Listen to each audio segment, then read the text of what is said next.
Hey, what's happening, everybody? Welcome back to the HuntBetter podcast. Today, we're hanging out with the one and only Joe Miles of ASIO Gear. Joe's been a great friend to HuntBetter since the very beginning, and he's always cheered us on. And man, he just has a special place within the heart of HuntBetter. Joe's done amazing things in the world of hunting, and honestly, it would take me the entire podcast to tell you all of his accomplishments in the field. But let's start from a 30,000-foot view. He's been a hunting guide in Africa. He's knocked down some world-class whitetails here in the States, and a few years ago, he started a camo empire called ASIO Gear, and I think it's some of the highest quality hunting apparel out there. Really nice top-shelf stuff. All that said, Joe Miles is one of those figures within the hunting community that stands to be studied. I really love how his brain works, and you'll hear this in the podcast today. He likes to keep things very simple, starting almost from a first principles approach. Basically, he likes to build a working perspective from the ground up based on real life experiences, trial and error, and things like results, rather than just throwing caution to the wind and just trusting what everybody else says. That ain't Joe. And don't get me wrong, he's all about learning as much as he can from whoever he can, but he's also not going to be super quick to overcomplicate something just because. And I'm telling you guys, this man's knowledge of whitetails is through the roof.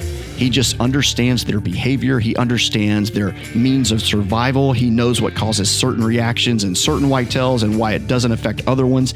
I mean, the dude just oozes with wisdom and real life experience. Lastly, Joe is one of the nicest guys I've met within the hunting community. And honestly, whether it's whitetails or just life in general, he's always been a friend who's willing to lend an ear and help however he can. And I'm just super thankful for that. And one thing you'll notice about Joe from the podcast today is that he's not afraid to put the work in to get the results he's looking for. And honestly, that's a huge understatement. You spend 5 minutes with the guy and you're like, wow, this dude can grind. I think if Joe had a motto, it would be something like, do your research, do the work, test it, ask questions, repeat. And man, he just lives it day in and day out. And I really do believe that every hunter alive has something to learn from Joe Miles. And I'm thankful to call him friend. So thanks for being here. We hope you enjoy it. Let's go ahead and jump into the podcast. Joe, long time no see. Hey, buddy. How's it going? Pretty good. See you, Mike. So if nobody knows this, because we just finished it like 3 hours ago, is that we just filmed some incredible Breaking Down the Hunt episodes with Mr. Joe Miles. And he sat there and was recording and doing great. And I'm just in awe looking around at all the bucks behind him. It's just incredible, incredible feat. So, dude, thanks for being here. Thanks for doing this and helping us out. Man, anytime we can do a full afternoon and evening of whitetail hunting and trading stories, count me in. Dude, I love it. And I told Joe while we were there, I was like, look, I'm going to hit record and then I might just start asking questions about what you're talking about. I may forget that we're filming, so I need you to help me out. It was awesome, man. Good stuff. Yeah, I really enjoyed it, man. Thank you for coming over. That was a lot of fun. Yeah, man. So, hey, tell me about, I mean, I knew you grew up in a hunting family, but tell me what it was like growing up hunting South Carolina and then transitioning into this world of hunting. Walk me through all that. That's just so fascinating, man. Yeah. So I guess, I for sure was very lucky growing up. My dad was an absolute animal. He hunted every single weekend during the week, had big leases, ended up buying a farm and just kind of took me under his wing at a super, super early age. I've told this story numerous times, but I can remember waking up in the middle of the woods in a sleeping bag, not knowing where I was, teeny, like 3-4 years old. And come out of a sleeping bag and it'd be daylight and scared to death and a piece of candy would hit me in the top of the head. And I'd look up, my dad was above me. He had just gotten me out of my bed and took me with him. And so really, that's all I've known my whole life. It's incredible. Yeah. One time my dad killed he had the 11th largest buck killed in the state. He killed it down in Allendale County on the Savannah River. It's since, been lapsed quite a bit, but it was like 156-incher net. Which is huge for South Carolina. And just, he was, was ahead of his time with being mobile. He was ahead of his time with trying to stay clean. He was a student of the craft and he really passed a lot of that to me. Yeah. How did he grow up hunting? Did his dad teach him or what? Yeah. He talks about when they first started, there weren't a whole lot of whitetail in South Carolina. They actually would hunt a track. If they found a track, they would hunt that track, and then the population exploded. But he got addicted to it. His dad hunted. Obviously my granddad, and then my mom and sister and brother, we all hunted. I mean, we had like one of those tag along RVs that we would take down to the lease, and we would all hunt. And I just got super addicted to it. And especially 16, I got my first bow and air bailed one over a doe's back. And from that point on, it was archery. Well, so you've been diehard archery since you were 16 then? Oh yeah. Long time. Yeah. One thing I love about you is you can immediately see you have this passion for learning. And so what are some things that, you do the arrows, you do the trail cameras. What are some things you have in store for ASIO, for Mission Whitetail about doing some research? What are some cool things you've discovered along the way? Because you do a lot of research. I mean, we'll talk about broadheads, and they're guys in two camps, right? They're mechanical guys and they're fixed blade guys, right? And I can certainly understand why a guy wants to shoot a really good fixed blade broadhead. He doesn't want to have failure, mechanical failure, and he doesn't want to. He wants to maximize his penetration. That's just two things with a fixed blade head, and then the other camp is you're going to be more accurate. You're going to be quieter. You're going to have a bigger cutting diameter. So those are three things that, the mechanical group will chat about. So those are the things that I really like to test and dive into, and not only test in quote unquote a redneck lab in the back of our shop, which is where we do a lot of it, but actually put some animals down with the stuff. And you can only shoot through gelatin and plyboard or whatever the medium may be, but until you really get whatever it is out into the field and actually test it. We're doing some trail camera stuff right now with the guys from Exodus. I love those guys at Exodus. They're hunters, and I love working with guys that are hunters. And I've got some of their cameras out now, and we're getting some pictures of some wild hogs and stuff. And you'll have to come shoot one of those with me once I get them kind of figured out. So yeah, man. Yeah. I'm long-winded here, but that's. I love that kind of stuff. I love to test out the stuff when I hear something new. And I really think that's how you improve your craft, because those are things you can control. The stand you use, the sticks you use, the broadheads, the arrows, the bows, the trail cameras, the e-bikes, whatever it may be, the stuff that you can control, man, you've got to be really proficient with it. And there's no way to get proficient with it if you don't trust it and you don't try it and test it. So yeah, big into that for sure. I mean, you've literally traveled the world. You've guided in Africa. I mean, like, you've done a lot of things. I mean, the first thing I said when I walked in your trophy room was, "You're a blessed dude," or something like that. Like, this is just incredible. And you're as humble as they come. But what's so cool about all that said, you are so focused on making sure that you're constantly learning. You're never sitting back with all of this experience. You're never sitting back going, "Yeah, I've been doing this for 20 years, so that's just what I'm going to do." You are always looking to go, "Hey, put it to the test and see if it works." One of the stories I like to tell of Andy, and a mutual friend of ours, Andy May, is one of the first things he said to me that just really like stuck with me. I was asking him something, and I was like, "Oh, so you don't jump on that bandwagon?" I forget what it was even about. There's no telling. I've asked him hundreds of questions, and his response to me was very simple, and he said, "I don't jump on bandwagons." And it just stuck with me, because like, this guy's got nothing to prove to anybody. And when it comes down to mechanicals or fixed blades, he'll go back and forth depending on the situation. He wants what's most deadly for the situation. And that's exactly what you're talking about is, hey, and all of our guests on the past have talked about situational. That's what's important.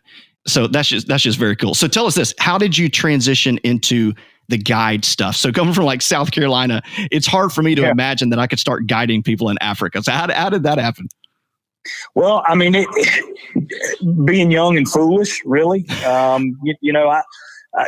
won't get into the whole long spiel here, but Yeah, I played baseball in college, and that ended up not panning out after that. So, my passion had always been hunting. So I figured I'd give it a run, and I'd actually booked an elk hunt. I'd saved up for like 2 years and booked an elk hunt out in Oregon and went out there. And having played baseball in school, I was in pretty good shape, and ended up I didn't kill the bull, but I got on the bull on public ground and got an arrow in him. Unfortunately, we didn't recover him. And when I got back, the owner of the outfitting service, he asked me if I'd like to come and guide.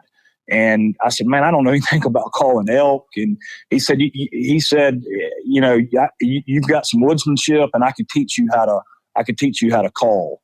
And I, got home and talked to my parents. I was pretty young, and my dad was, he was all for it. He said, man, while you're young, if you get an opportunity like that, do it. So started with that, and then started doing some waterfowl, duck and goose hunting in Mississippi, in the Mississippi River Delta.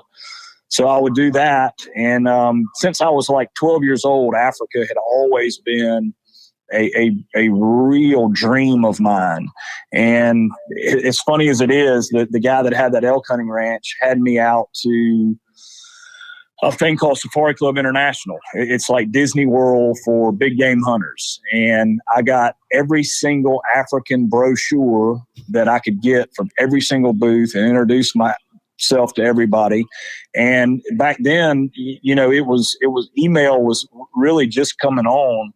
So I had to fax. Like, I would fax these guys and ask them for a job, and it sent hundreds of them, and finally got one guy to take me serious. And I figured out my little niche. I said, I tell you what, if you let me come over there and learn how to hunt over there and do that stuff, I'll spend the rest of the year at home getting clients for your business.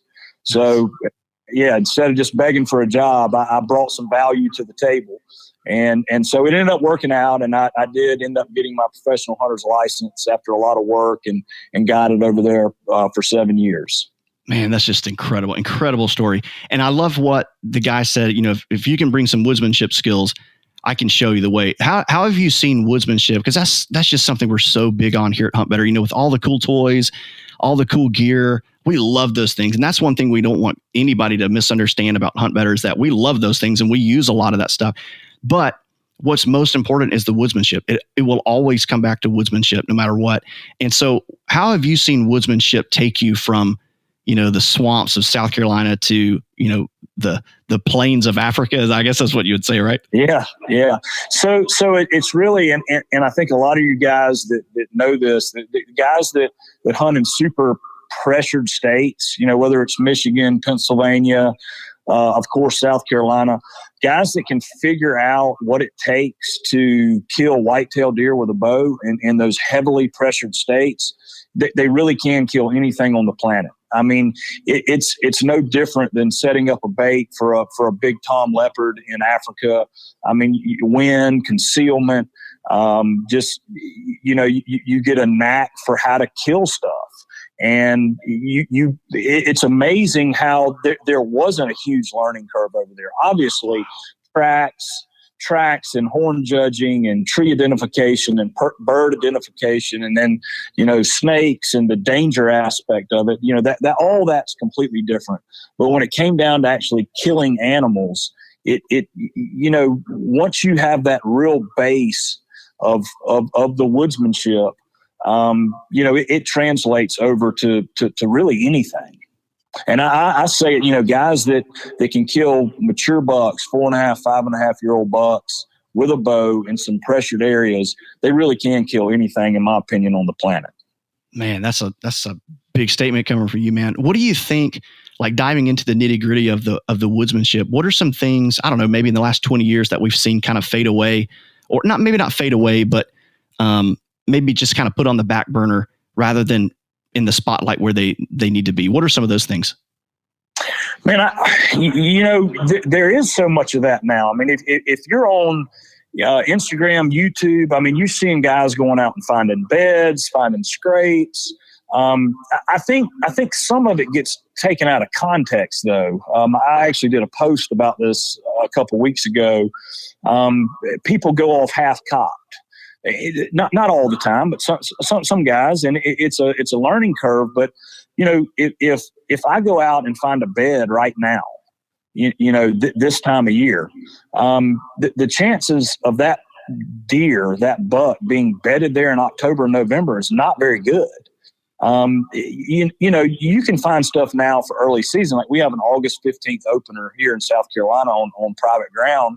And, I've got some cameras out right now for some hogs, and I've actually seen 2 or 3 bucks that are already got bases. They're starting to get their G2s, and one of them's got some serious brow tines. And I mean, he's going to be a great buck, and he's already up where the ag's going to be. And I know that come August 15th, he's going to be in that area, but he's going to transition as soon as the corn's done, the crops are out. I know he's going to move back to where the acorns are, and he's going to be in a completely different area. So, I mean, when you talk about woodsmanship, that's a huge undertaking to kind of explain everything that goes into that. It's a lot to unpack. But I guess the easiest way is experience is actually, and I said this earlier, and I'll say it again. I had lunch with a guy the other day that wants to start bow hunting, and he has never done any hunting. This is his first time doing it, and he's like, "How do I get started?" And I said, "Okay, this is a great question, and I'm going to oversimplify this, but you need to go into the woods and figure out where you think the deer are bedded. Phase 1. Phase 2 is figure out what you think they're eating on, and phase 3 is how are they getting there." And then you need to figure out the wind that they would use to get to that food, and then put a plan together. Don't just go in there and hang a stand because you see a scrape, but actually, all right, the deer is going to be bedded. So where is he going to be bedded? Where do I think he's going to be bedded? Where do I think he's going to be eating? Put that plan together. Why am I doing all this? Execute the plan. And then if it doesn't work, if they get downwind of you or whatever it may be, you've learned something. And that's how you create woodsmanship is you can watch every single video and listen to every single podcast, and you can get way ahead of the game than you can when I was coming up. Although I had a dad that was, pretty switched on. But until you get out and make, and that's the thing is you can speed up that learning process by putting a plan together with why. Everything that you do is why, and then execute it. And if it works, okay, that worked. It almost worked. Oh my God, that was horrible. Nothing I did there was right. Everything was wrong. Why didn't it work? And that will really speed up the process of figuring out how the deer in your area are moving, how they're going from A to Z. And so that's kind of the advice I would give. Yeah, we love to point out, that was great, Joe. We like to point out on this show the commonalities, the consistencies with all of our guests, and then, authors of these books that are, pretty well known, Hal Blood, Greg Miller, Eberhart, all these guys. There's this, and I love what you said. I'm glad you brought it up. They're always asking why. Why is that happening? Whether you see it in the pages or you hear it on a podcast from them, internally they're asking why, and they're not letting some other thing, some other outside factor or outside voice or whatever tell them what they're seeing with their eyes and why it might be happening. And just it's this level of curiosity that you see with all these guys, and it's pretty fascinating. It's actually pretty freaky when you see how common it is among guys like you and all the guests we've had. Like, you can go back and look at all these shows we've had, and they're all saying the same thing.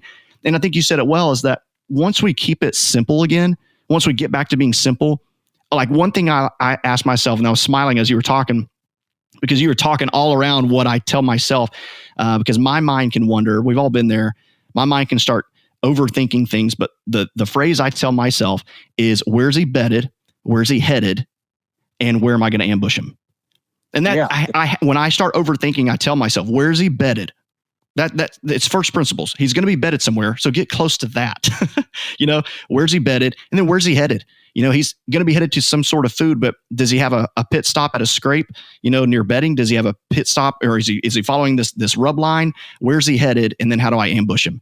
Then, like what you said, factoring in the winds and the thermals. And then I think your biggest point, man, is just get in the woods and get the experience. You got to start logging the miles. Yeah. And I mean, there's three phases, right? You've got an early season phase where food is king. You've got a pre-rut rut, where you and I were talking about this earlier, where in my opinion, which is very similar in how I've hunted, is when rut comes around, that can be a really difficult time for guys because bucks are going crazy and running all over the place. But really a real funnel. That's when I become a funnel hunter. A lot of guys have heard the name Bobby Worthington, and I've spent quite a bit of time with him over the last 2 years and honed my funnel hunting from things that he's shown me, and he's been a real good mentor for me. But being able to kill bucks consistently during the rut is all about those long range travel corridors and pinching them down to funnels. And so that's there's different philosophies on that, but that's the one that I have seen that works the best during the rut. And then when you transition back into late season, it's back to food. So those are the three times of the season. And that's when you've got to be good at all three aspects of that. The property you have, it may not have a funnel on it, right? It may only have a bean field. So you can hunt early season, late season. You might only have a funnel. And if you don't understand that, you could be missing one. I've got an 80-acre place in Kentucky I've got permission to hunt on, and it's probably got the best funnel that Bobby or I have ever seen. And it's just it's an 80-acre tract that connects two giant woodlots, and it's a long-range travel corridor. And there's like 14, I'm not exaggerating, 14 trails that neck down to 2 at this bluff. And the deer are coming from way off during the rut to come through there. And it's a magical spot. And because of that bluff, it should be there forever. So that's a rut thing. And then late season, you need to be masters or try to be a master at each part of that season, because you're stacking the odds in your favor. If you understand, how to hunt the early season when they're coming to food, and you understand the rut and you understand the late season food, you have stacked the deck in your favor. Yeah, very cool. Yeah, we were talking, Joe and I, when we were filming a little bit earlier today, we started talking about Bobby Worthington and his I'm still going to mess it up, man. Long range travel corridor. And Joe was telling me that, and I was like, oh, like a really long funnel. And he was like, no, like a long range travel corridor, and I was like, oh, so like not like a small funnel, but a really big one. He was like, no, idiot, listen. He didn't say that, but I just could not figure. I was like, oh, long range travel corridor, like connecting pieces that are far away from each other through a small pinch point. So it took me a while to understand, but hopefully you guys understood it way quicker than I did. But hey, we got people showing up. Go ahead and ask your questions, guys. I actually have some on my phone that I'm going to ask you, Joe, that we've had come in. So here's the first one. What are some of the main differences you've seen in mature buck behavior hunting across multiple states, South Carolina to Kansas to Texas, et cetera? Some of the differences? Yeah. It all boils down to pressure. I've shot the last 2 years. I shot an 8-year-old and a 9-year-old in Kansas. To say, they just don't have the pressure that we have here in South Carolina. So they're going to daylight more. They're going to get out of their beds earlier. I guess the similarities that when they get to that age, they're all really smart. But it seems like it all boils down to pressure. And the ones that are heavily pressured, like any other deer, are going to be tougher to kill, like what we have in South Carolina. I will say something that I have seen, and I've talked with Don Higgins about this quite a bit, is it seems like when they get to that 8.5, that October 8.5-year-old buck, I don't know if they let their guard down, but it seems like they're easier to kill then than when they were 4.5 to 6.5. Wow. And we don't know necessarily why that is. Lee Lakowski killed a big buck years ago called Gnarls Barkley. And I don't know Lee. I've just seen him like everybody else on, on Realtree and all the shows that he was on. But he talked about that. It was a real older buck, and how just all of a sudden he started showing up in daylight. He stayed away from other deer, but he'd be in the food plot at 4:00 in the afternoon, and that's just super uncommon. And I have seen that with these older bucks that I've taken the last 2 years. It's like they've, I don't know if it's overconfidence in their home range or why they do that, but it is something that I've kind of filed away, that these older bucks, and I mean older, 8.5, 9.5 years old. We don't get many like that old in South Carolina. They get whacked as 3-year-olds with a rifle. But out in the Midwest, I'll say I've seen that probably half a dozen times. Whether it be on trail camera or in person, where these older mature bucks start to daylight more and become much more killable. Yeah. Do you think it's like it's kind of like when you think about dog years or something like that. Do you think the 8.5 mark is like, do they start declining mentally maybe? Or man, I really don't know. And Don Higgins is a big buck, guru, and he and I went back and forth about why that might be, and we think it's overconfidence in their home range. Oh wow! And I think they know they're getting old, and they need to eat. They feel like they need to eat. They're not as into chasing. They don't want to be fighting. They want to eat. They want to be kind of left alone. So it's an interesting thing, and I'd love to hear from some of your listeners and from some of the other guys if they've experienced the same thing, because first of all, it's very unusual to hunt a buck that old. Yeah. But it's interesting because that's a lot different than what we've been taught, and what you see in the 4 and 5-year-olds. It's easy to agree with that, because you think of a buck's been living there for 8.5 years. Heck yeah, he's comfortable living there, and he's not really worried about much. Maybe I haven't had a few encounters when I was 3, but nothing much since. It kind of makes sense. Yeah, I don't know. It's an interesting thing. So I have found that to be something that's similar, across the ranges. Obviously, when they get older, they're smarter.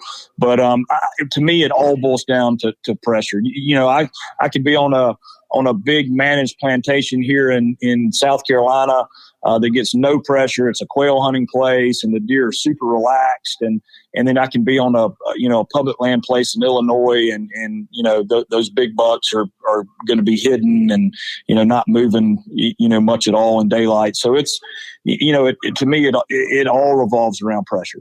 Yeah, and you and I were talking earlier today about, actually you were mentioning it in one of our new Breaking Down the Hunt episodes, about getting away from that pressure. How would you advise guys to, because I think that's something that's really not talked about enough. It's one of those things where, you talk about rub lines, and here's a rub line.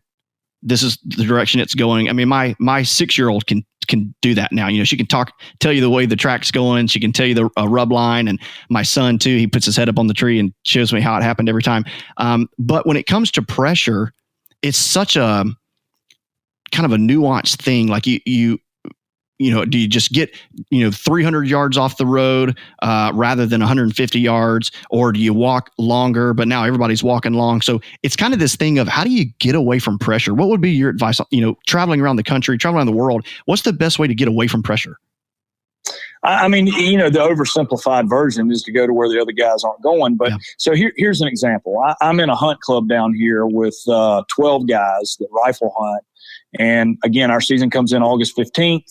And goes out January 1st. And, we've got 12 guys on this property, and they can bring guests. So any given day, we can have 18, 20 people rifle hunting on this property. And when I first became a member, I just went down there, before daylight and listened to how it all happened. What do they do?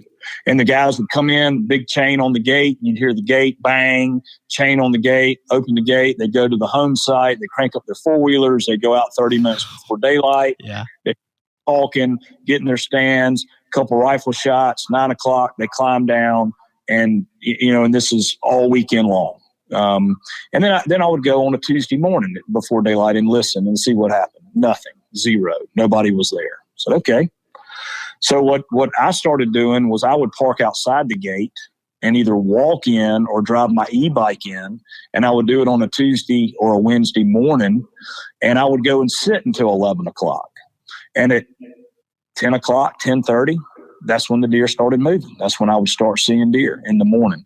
So I think that's something that somebody that's in a pressure-packed situation, just burn a day and go see how everybody's doing it. But because they're creatures of habit, the people are creatures of habit. They're going to see how Jimmy does it, and they're going to do the same thing. We've got like 18 tower stands with a feeder and a food plot. And so that's where everybody goes and hunts.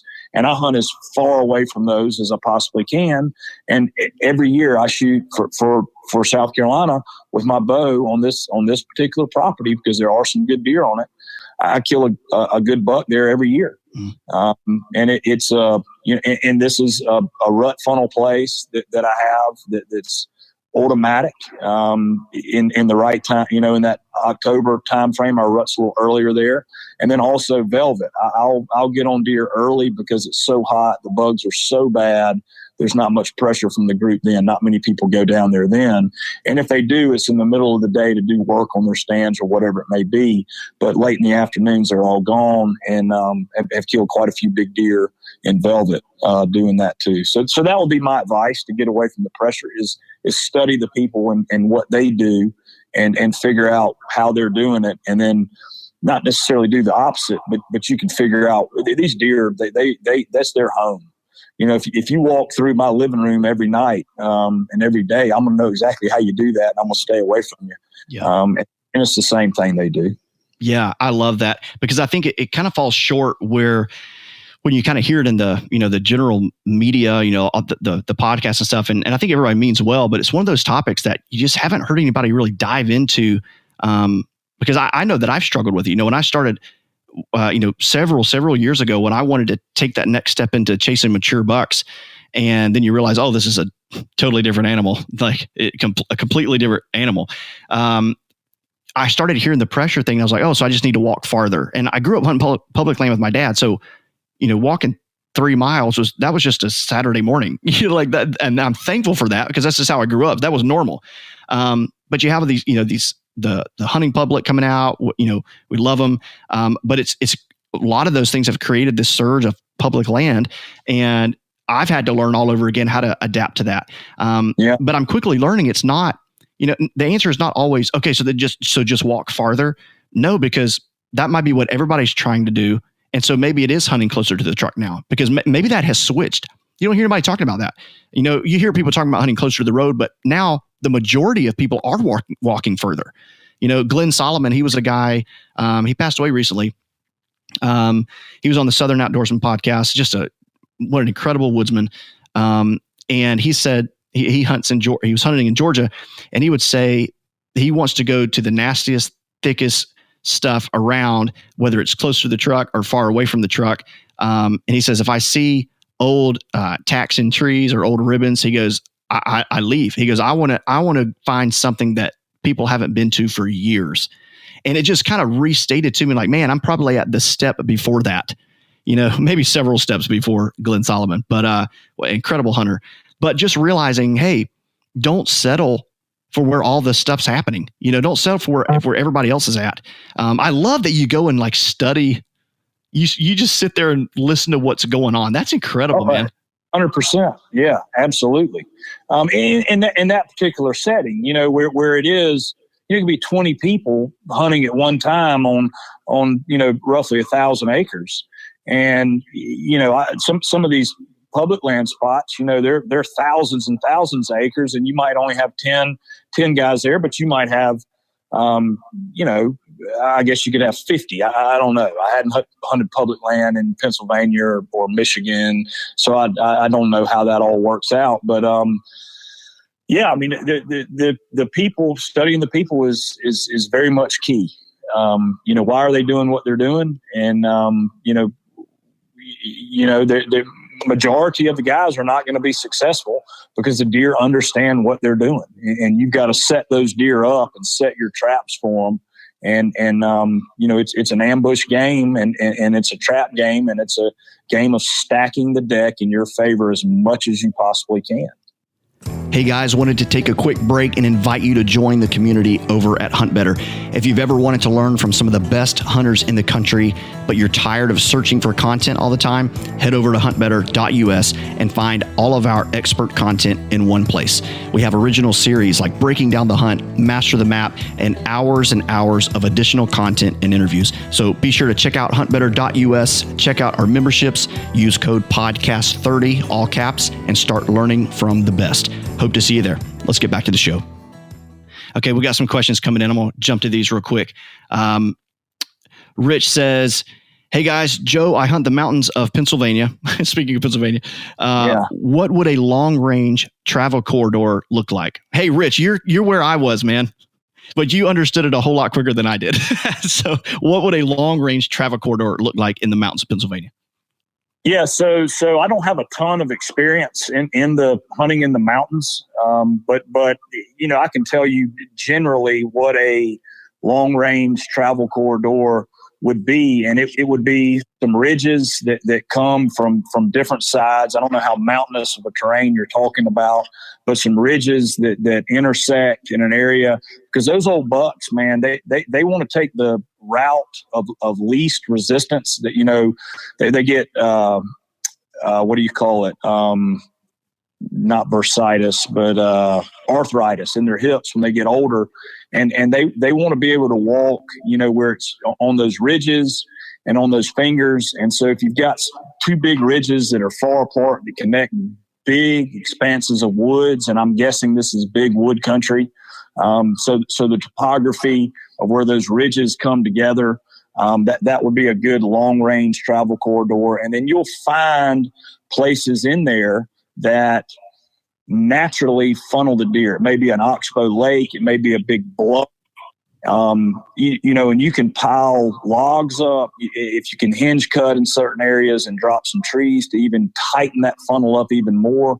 But you want to find that, I think a mistake some guys make is the little doe trails that are coming out of the woods into the fields. That's not a long range travel corridor.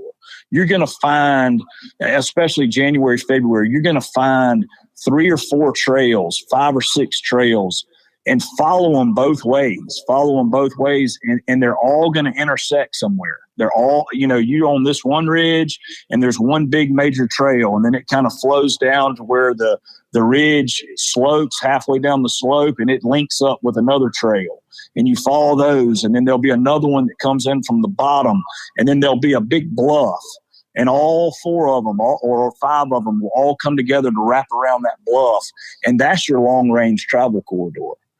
That's what you're looking for. And you really can find those in January, February, especially with snow on the ground or right after season. That's what Bobby and I did in Kentucky. There's some hill country there, and he and I went down there and we walked for hours and hours and hours looking at long range travel corridors. And that's what it boils down to, is these trails through the big woods that come together. And on those corridors, you're gonna see buck sign. They might not be right in the funnel, but if you follow those trails out, you're gonna see historic buck sign, big old rubs, old scrapes, and something Bobby taught me, and it's common sense, is when you see these scrapes, not all scrapes are created equal. You'll get a scrape that has just the leaves kicked out of it, and that's your 1.5, 2.5 year old bucks. you'll get some that the ground's pawed up a good bit. That's maybe your 3.5-year-olds. When you get the ones that are like a bowl, that's where that big, heavy-shouldered buck has dug that thing out. And you can guarantee that's a mature buck. So that's the kind of scrape you're looking for on these corridors. And then obviously the big rubs. And they might not be right in, because when those bucks are moving and they're out really going, they're not spending a lot of time, especially in those tight funnels. They're getting through there. So those rubs may be on one end or the other. And that doesn't necessarily matter that you don't have all the buck sign right in that tight funnel.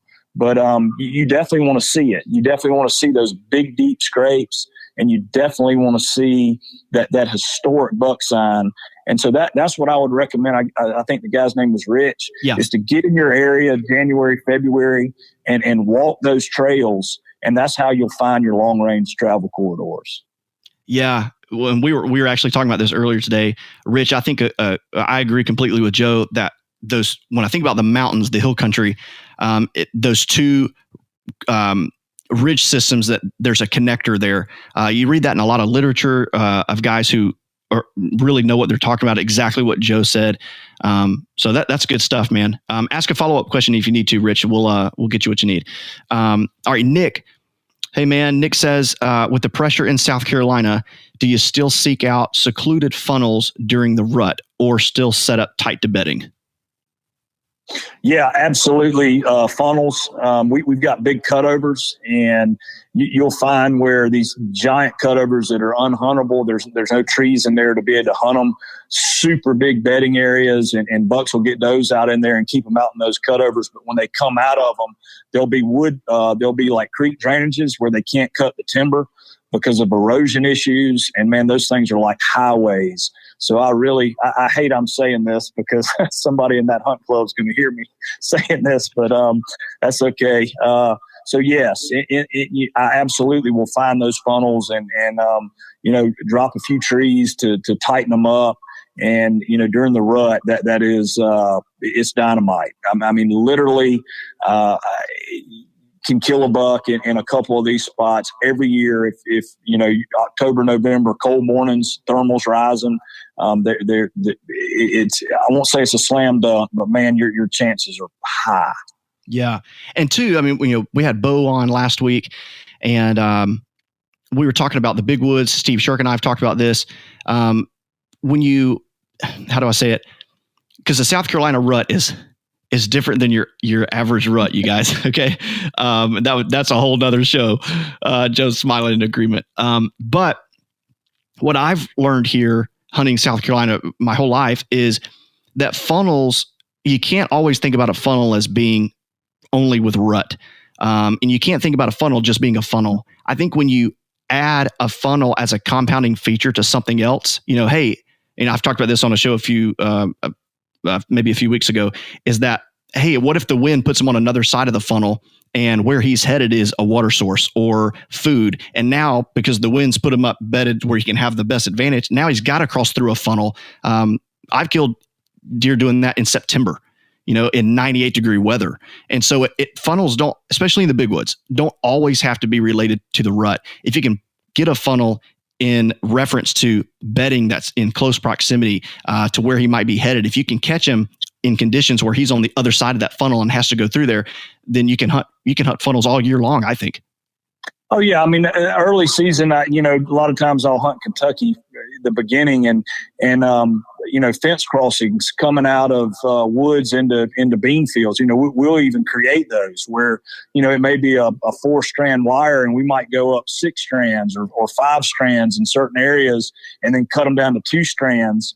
And that's where they're going to come out. They want the least amount of resistance they can get. So, that's a really good point. So this is the thing. I mean, we talked about it earlier. You're stacking the deck, right? You're stacking the deck in your favor.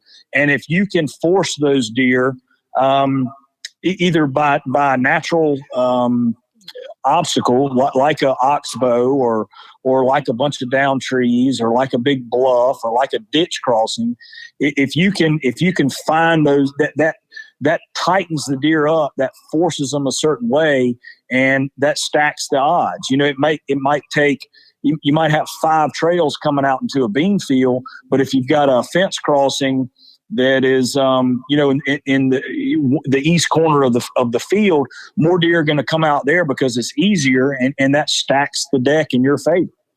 So yeah, I mean, you can absolutely use funnels year round, and it stacks the deck. A lot of, I hate to keep going back to Bobby here, but he's such a wealth of knowledge.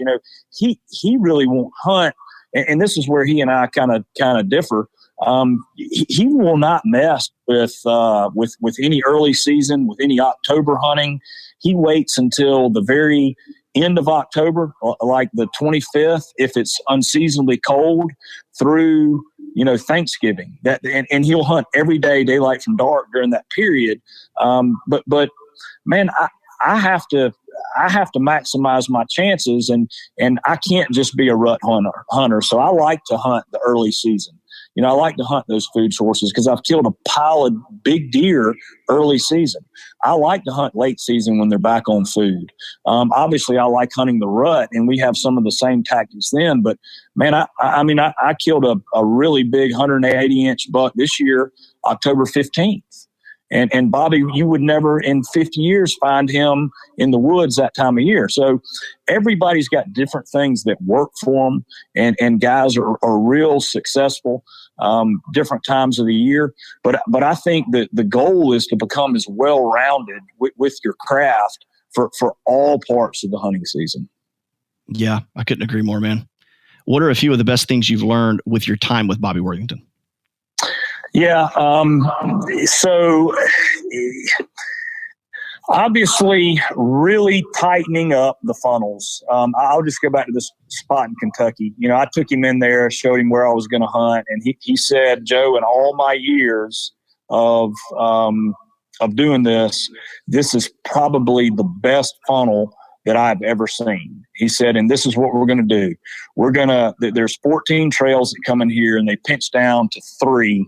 We're gonna force them into 1, maybe 2 trails, and we did that by dropping a few trees, and so we're gonna force that 3rd trail in closer, so that the 3rd trail becomes one of the 2nd trail. So there'll be only 2 trails going through there. So that was something he did. That trail was 30 something yards away, and I am very comfortable shooting that, but, he likes to have them, 20 yards and in. So we worked on that. We worked on access. I'm actually going to have to take a boat to get into this spot, which I knew, but, it's a river that creates this bluff. So I'll take a boat to get into it and then climb up a bank right into the stand. And I would have left it. I would have left it with just that northwest stand, but he was adamant about having a stand for a south wind. So that's something that he wanted. I still don't really like it because the access is not great. But he's, his belief is during the rut when they're going, you got to be in that funnel. And if you can't get in there because you don't have a stand on both sides, you're way better off, having a little bit of access issues and being able to hunt because you don't know when that buck's going to come through there. So that was something he was super adamant about. Mock scrapes. He is the master of mock scrapes. We put 4 big giant mock scrapes in there, and he would cut logs in like a V, and he would push a green tree over with that V and then zip tie it in the tree so that it was hanging at the perfect height, and it would have a great licking branch. And we built probably either 3 or 4 of those right in there, because his thing is when they're moving through those funnels, man, they're moving. And he doesn't like to voice stop them to shoot them. He says, but a big buck during the rut that hits a big scrape like that, he's going to stop and check it out for a minute. And that's all you need. So all those scrapes were in shooting range, followed by something that I had never done before. And Andy wanted to know what I had learned. And so cover in your tree, like in the tree that you're hunting. We would take trees and bend them over into that tree and either zip tie them with ratchet straps or anything to get a bunch of cover up in there with you. And then you take your pruning shears or your saw and cut out your shooting holes there. But he was real adamant about having a lot of cover in the tree with you. So that was, and that's his whole philosophy, is that rut funnel, long range travel corridors, mock scrapes, lot of cover in the tree with you. And then the big thing he talks about is persistence. And that's something I'm big on too. When I hunt in Kansas, some of these real remote places, there's not a big deer density, but there are monsters. And you know, I hunted out there 2 years ago and hunted 17 days straight. And a lot of those were daylight to dark. And I went sometimes 4 and 5 days without seeing a deer. I saw more coyotes than I saw deer. And that's where people have got to switch their mind on, because their mind will play tricks on them. And, you know, 4 days into that, when it's 18 degrees and a 30-mile-an-hour wind and you're not seeing anything, you know, all of a sudden I got problems at work.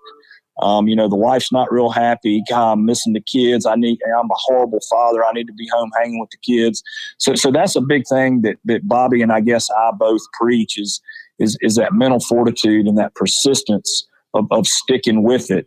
And the way I get through that is kind of an old redneck dumb thing, I guess, to say is every hour I'm 1 hour closer to killing my next deer. And that I just say that to myself over and over again. You know, I get off the stand and maybe I've sat all day and seen a doe or seen nothing. I know that I'm 1 day closer to killing that next monster, and I'm able to psych myself out by really following that. Yeah, I mean, that goes back to something you said earlier that we really didn't hit on, but the afternoon hunting, you know, 10 to 2, when you were talking about seeing those bucks get up and start moving.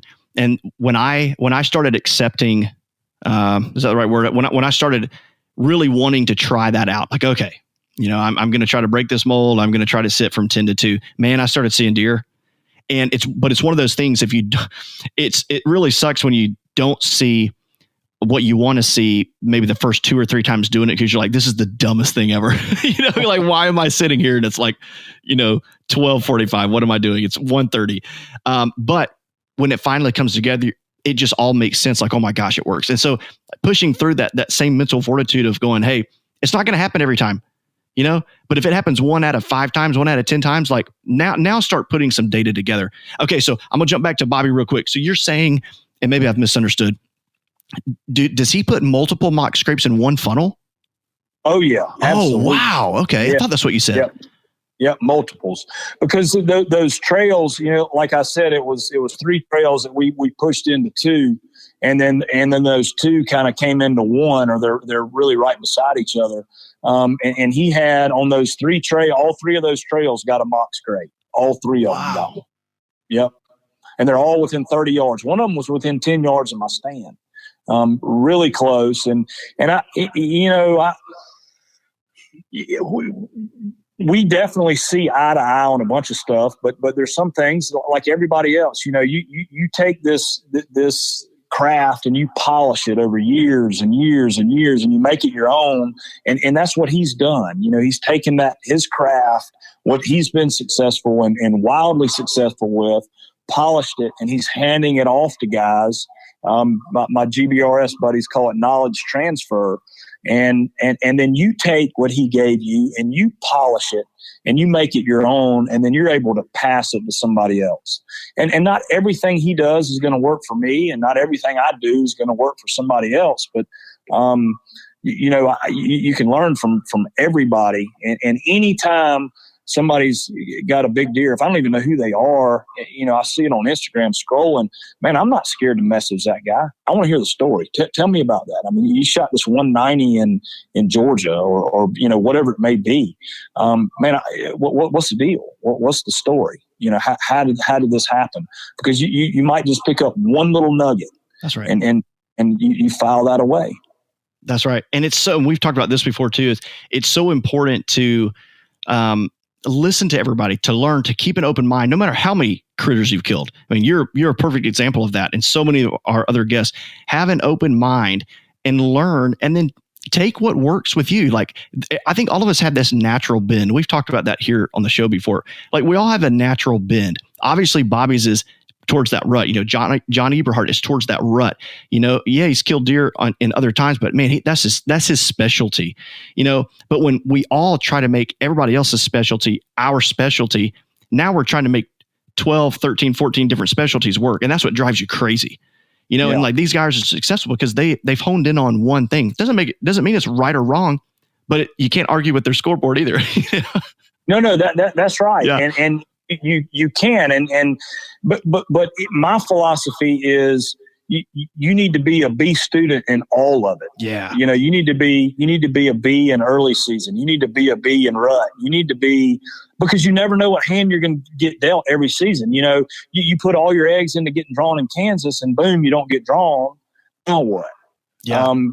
I learned a lesson this year, and it's I don't know, this is not going to go over well, but I killed that big deer in October, and I'd planned on hunting Kansas the whole rut, and horrible problem to have, right? I killed that deer, but then I didn't have a backup, right? Yeah. That my plan, I knew I had gotten drawn, and I knew I was going to be hunting the whole rut in Kansas to try to kill that big deer, and I killed him early.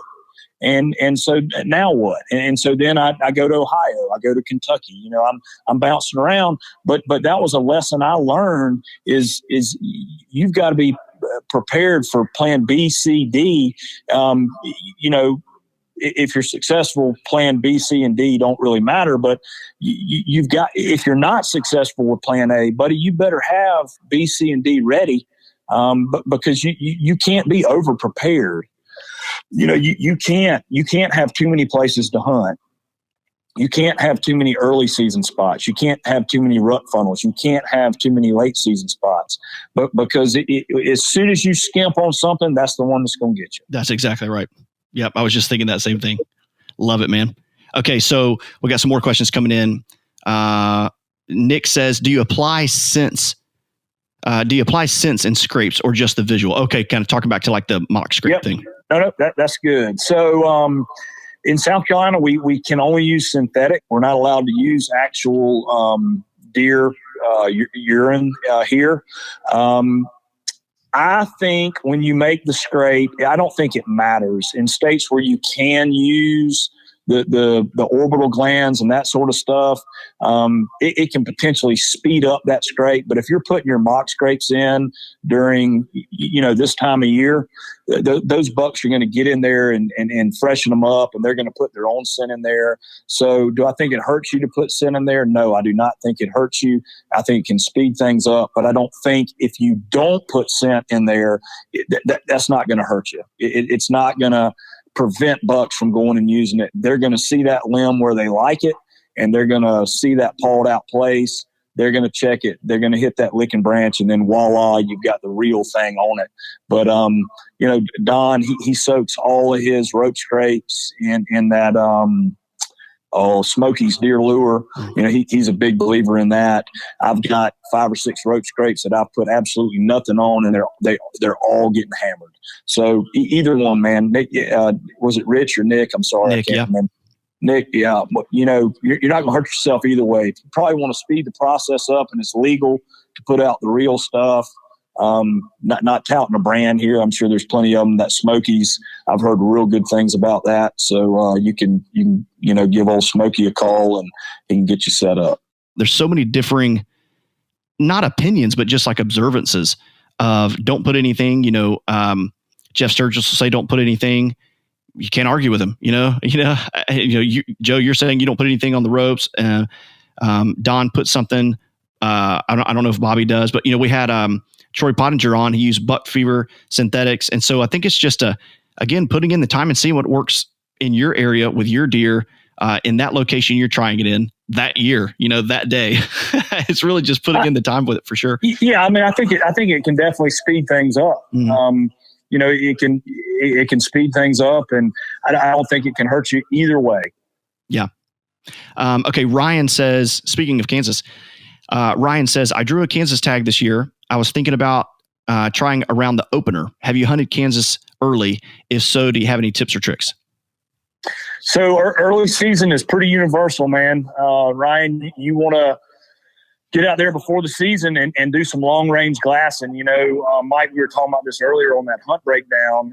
My recommendation early season is to get there 4 or 5 days if you've got the time before season, and get way away from the fields you think they're feeding in, and get you an observation stand hung, again, way away. Maybe it's half a mile.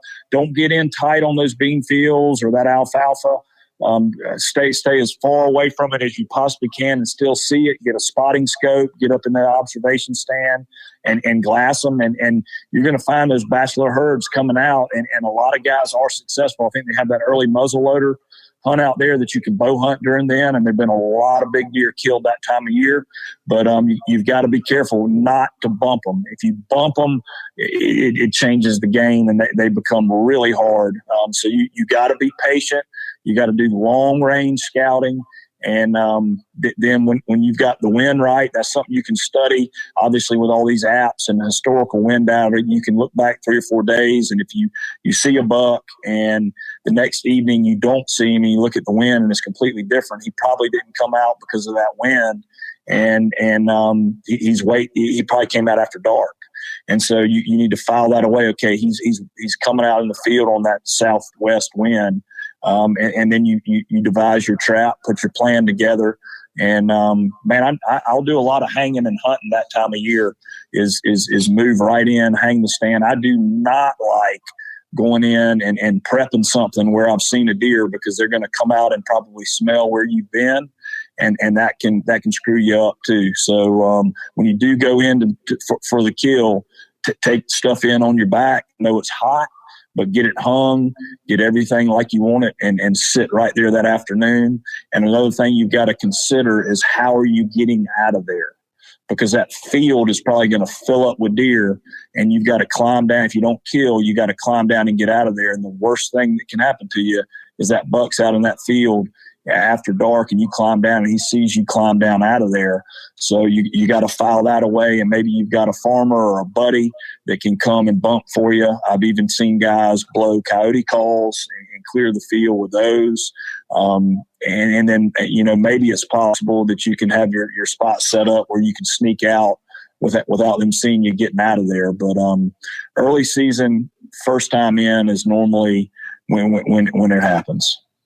And Ryan also says, great, can you send me some pins? He didn't say that. Ryan, that's awesome that you drew a Kansas tag, man. So congrats. Best of luck to you, man. Keep us updated. We have one more question up here that I need to find it. Okay, yeah, right here. Of all the critters you have hunted, what would be the most difficult one to bow hunt? Ooh, most difficult to bow hunt. Let's see. I would probably say the Bezor ibex in Turkey. The Mansour Mountains are worse than the Rockies. It's really open, and it would be super. I've seen a few of them get killed with a bow, but that ibex, the country they live in, and they're normally herd animals, so you got a whole bunch of eyeballs. So that would probably be the Bezor ibex in Turkey would be right up there with one of the hardest animals to kill with a bow. Wow. And you've Marco Polo sheep would be another one, because they live in these giant open areas. And I think there's only been 1 or 2 guys, maybe Jack Frost and maybe 1 or 2 other guys that killed a Marco Polo with their bow. Those critters, the Bezor ibex. Yeah, some of the other ibex can be a little bit easier. But that Bezor's really switched on, and the terrain he lives in is tough. And then that Marco Polo sheep, those would be probably the 2 that I would say would be as hard as anything on the planet to kill with a bow. Wow. I didn't know. I had no idea Marco Polo was an animal. That's incredible, man. Your knowledge of these different kind of critters is crazy. Okay, so let's see. I know we have one archery question, and then we'll wrap things up. But this has been great, you guys. I always say we're going to have a round 2. Okay. So last question here. If you have one more question, go ahead and ask it. If not, we'll let this be the last one. What would be your ideal arrow setup if you were hunting all over the world for multiple species, elk, mule deer, axis bear, etc.? So I guess maybe like one ideal arrow setup. So I'm a upper 400 total arrow weight guy. I like around that 470 to 480, and I would shoot that for anything but dangerous. Well, I wouldn't say dangerous game because I'd shoot a leopard and a lion with it in a minute. But that would get me all the way up to elk size animals. So that would be my arrow setup around 475, right around there. Was that it? Just the arrow setup? Or yeah, probably like broadheads too. Yeah. Yep, and then I really like the 204 diameter arrows. They're not the super micro, thin, small diameter. They're kind of more of a mid to lower. The 204s is what I like. I love the penetration, and they're still easy to tune. Broadheads, man, I'm a big Rage Trypan. I know I'm gonna get a lot of hate for that, but that's okay. I love that broadhead. I would shoot an elk with that broadhead. I shot 7 or 8 animals last year in Africa, big Nyala size animals that are bigger than whitetail with that broadhead. I think the Sever mechanical is a really good head. I think that G5 Mega Meat, I had a little bit of issue with some of the blades bending on those, but love those Trypans, fixed blade heads. I like those iron wheels. I know Andy's big on those day 6 I had never shot any of those, so I can't speak to those. So if I was going to build one system to hunt, elk size and down, it would be a 475 grain arrow with a Rage Trypan, a 60 grain, 50 or 60 grain insert. Trying to think what else. I shoot 4 fletchings. I shoot the heat vanes, shoot nocturnals. And the reason I like 474 is because, or 475 total arrow weight, is the trajectory it gives me. I shoot 74 pounds. And it's super, super flat shooting. I shoot right at 305 feet a second. And I use one pin from 0 to 30, and then I've got a 40 and 50 yard pin, and then I can dial after that. But most of my shots, especially for whitetail, are inside 30 yards, and I like the simplicity of having not to worry about anything but that one pin, and that setup gets me from 0 to 30. Wow. Okay. Well, your arrow setup pretty well, Joe. You're like 474, 475. That's incredible. Yeah. They're 474, but I didn't want to sound like a nerd. So I caught the 474. That's incredible, dude. I was thinking a heavier arrow. I didn't think you would say sub 500. Yeah, man, the penetration on I don't want to get in a huge debate on this, but I have tested this stuff endlessly. I know, yeah. And I'll take and guys, you can do this too. You can take a 450 grain arrow and a 650 grain arrow, and if somebody can show me a video of that out of a 70-pound bow, shooting the same diameter shaft into any consistent median, if they can show me where that 650 penetrates better with the same broadhead, I would love to see it. Not theory, and not talking about shooting animals, and not talking about shooting dead cows and dead buffalo, and all this, that, and the other.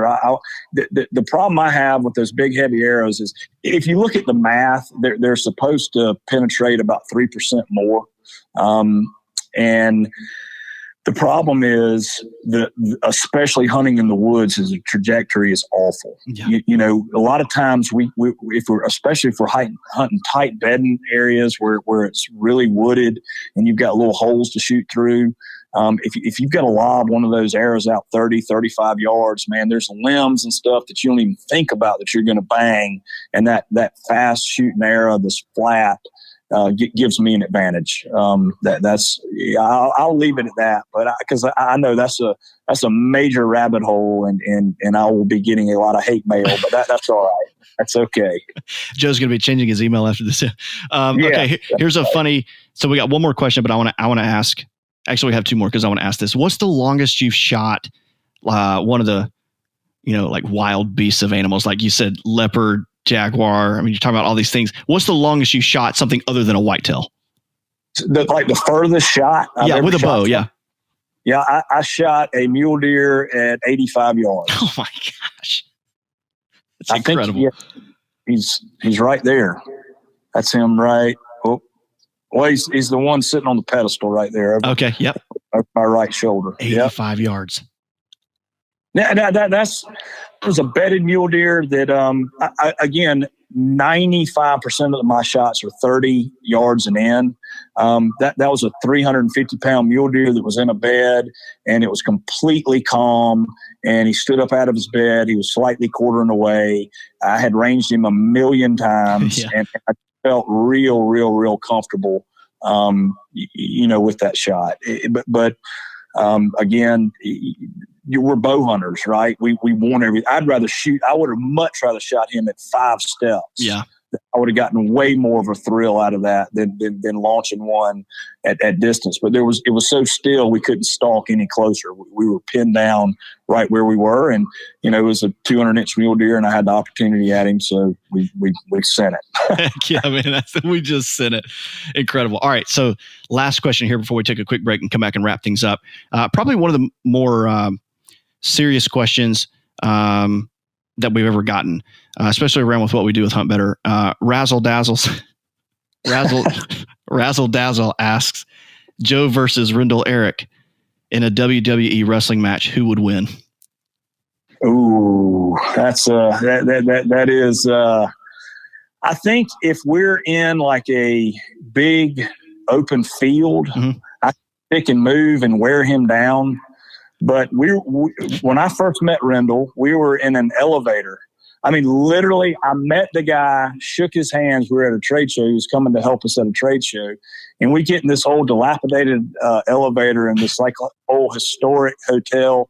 And we're going up. And Rendell's 7 feet tall and weighs about 390 pounds. Yeah. He jumps up in the air and lands in that elevator and shakes the whole thing. The thing started buzzing.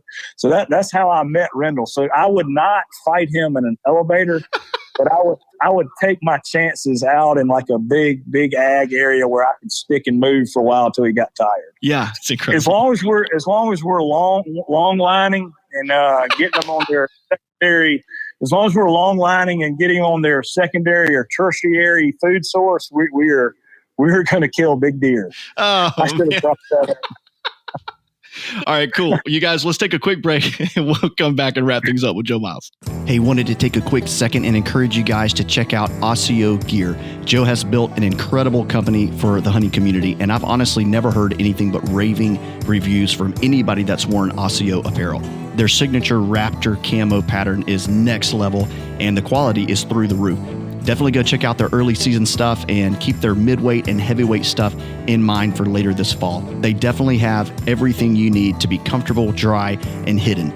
Would love for you guys to support Joe and the guys over at ASIO, and you can do that by visiting ASIOgear.com. Let's get back to the show. Joe, dude, thank you so much for being here. This is incredible. And seriously, there's going to be a round 2, round 3. I feel like we've scratched the surface of what you know about critters.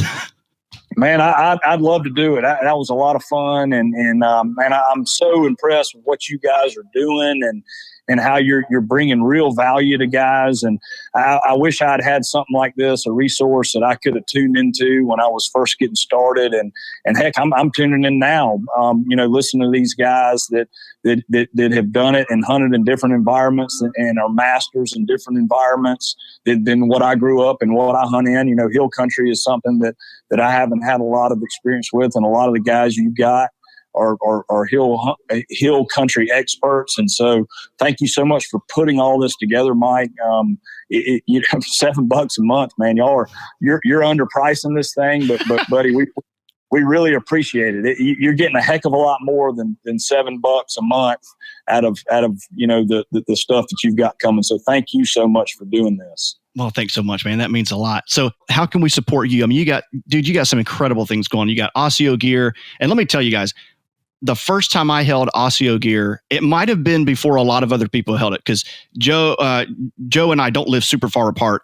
And I I held it when it was first coming out. Like, I think your place was just getting stocked with it. And I held it and was like, oh my gosh, this is the highest quality camo I've ever, and I'm not just saying that, you guys. It was some of the highest quality stuff. I mean, the seams and everything, you just look at it, you're like, this is a high-end piece of camo. And so tell us how everybody can support you best with ASIO, and what do you guys have in the works?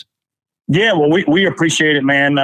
We're obviously ASIOgear.com, and that's how they can read up on everything. We've got a lot of videos on there, and we've got stuff from hot weather here in South Carolina to Razzle Dazzle was wearing our stuff in Iowa in -30 and survived that, but he is a Sasquatch, so the average man might not could have done that. But we cover the entire spectrum, and we're serious about it, and I wanted to create a line that I can use from early season here in South Carolina to late season, in Iowa.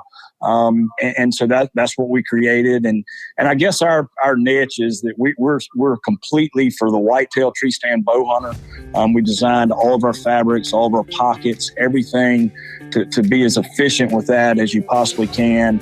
And then we feel like in all of our testing that the camo pattern we have on it is going to really help you with movement. We all know that we can kill a deer with that plaid shirt that you've got on right there. But where real good camo helps is when you're moving, and it helps you get away with more movement, drawing your bow or turning in your stand. And so that's really our niche. We put a premium line of clothing that can keep you in the tree stand longer, whether it's hot weather or cold weather, with a state-of-the-art camo pattern that nature created and really does work. Joe, thanks for being here. Everybody that's tuning in right now, it's because you're a subscriber. It's because you're supporting what Joe was just talking about with HuntBetter. You're supporting our efforts to preserve the culture of hunting. And that to us is keeping the spotlight on the art of woodsmanship, because it all comes back to that with all the gear, all the camo, all the new toys that we all love. That's great, but we cannot get away from this foundation of woodsmanship. And so people like Joe are helping us do that. People like you are helping us do that. So thanks for being here. Remember, hunt harder, hunt smarter. We'll see you next time.